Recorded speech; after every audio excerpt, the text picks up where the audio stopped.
Hi guys, it's Kristine and Mendoza here. Welcome back to another episode of MadSci. In today's episode, I am going to discuss about the electrical properties of materials. So, why do we need to study the electrical properties of materials? Well, of course, we need to consider this when it comes to our material selection or when we are selecting the materials we are going to use. And another factor is that the electrical behaviors of various materials are very diverse, are different from one another. And some need to be highly electrically conductive. Example is when it comes to connecting wires. And whereas electrical insulativity is required of others. We will be discussing about different topics like electrical conductivity, semiconductivity, electrical properties of polymers, and applications of the electrical properties in real life. First, we will discuss about the electrical conductivity. Solid materials exhibit an amazing range of electrical conductivities extending over 27 orders of magnitude.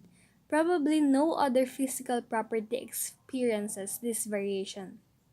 In fact, one way of classifying solid materials is according to the ease with which they conduct an electric current. Within this classification scheme, there are three groupings. So what are these three groupings?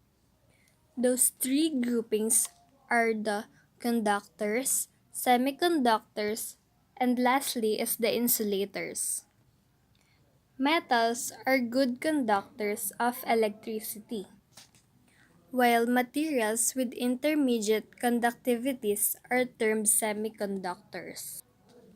At the other extreme are materials with very low conductivities.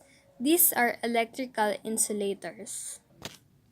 The electrical properties of a solid material is a consequence of its electron band structure.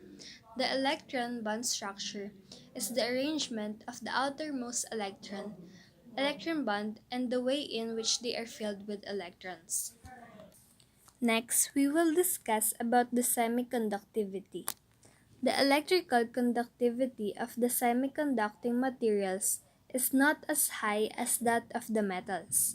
Nevertheless, they have some unique electrical characteristics that render them especially useful.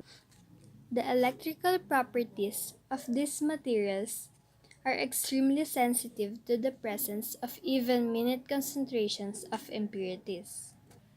There are two types of semiconductors.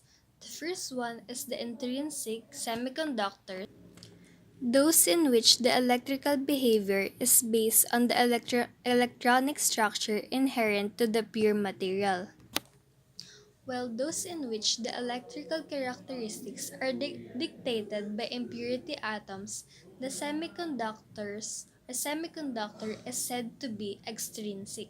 So the two types of semiconductors are the first one is the intrinsic semiconductors and the second one is the extrinsic semiconductors. Virtually all commercial semiconductors are extrinsic.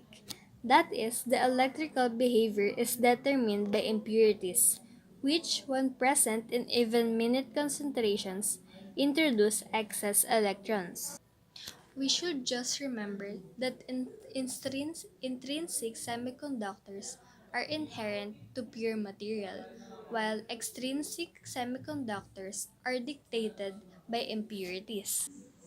Let's now move on to the electrical properties of polymers. Do you know that most polymeric materials are poor conductors of electricity? This is because of the unavailability of large numbers of free electrons to participate in the conduction process. The mechanism of electrical conduction in these materials is not well understood, but it is felt that conduction in polymers of high purity is electronic. Within the past several years, polymeric materials have been synthesized that have electrical conductivities on par with metallic conductors. They are appropriately termed conducting polymers. These conducting polymers have the potential to be in use as in a host of many applications in life, inasmuch as they have low densities, are highly flexible, and are easy to produce. Let's now discuss the applications of electrical properties in real life. Number 1. Do you know that rechargeable batteries are now being manufactured that employ polymer electrodes? And do you know that they are superior to their metallic counterpart batteries? Second applications includes wiring in aerospace and aircraft components. The third one is the anti-static coatings for clothing. The fourth one is the electromagnetic screening materials. And the last one is on electronic devices and their transistors. To sum it all up, the ease with which a material is capable of transmitting an electric current is expressed in terms of electrical conductivity or its reciprocal, the resistivity. On the basis of its conductivity, a solid material may be classified as a metal, a semiconductor, or an insulator. While for metallic materials, electrical resistivity increases with temperature, impurity content, and plastic deformation. That's it for today's episode of MadSci. I hope you guys enjoyed it. Don't forget to click the subscribe button below. See you guys next time. Bye!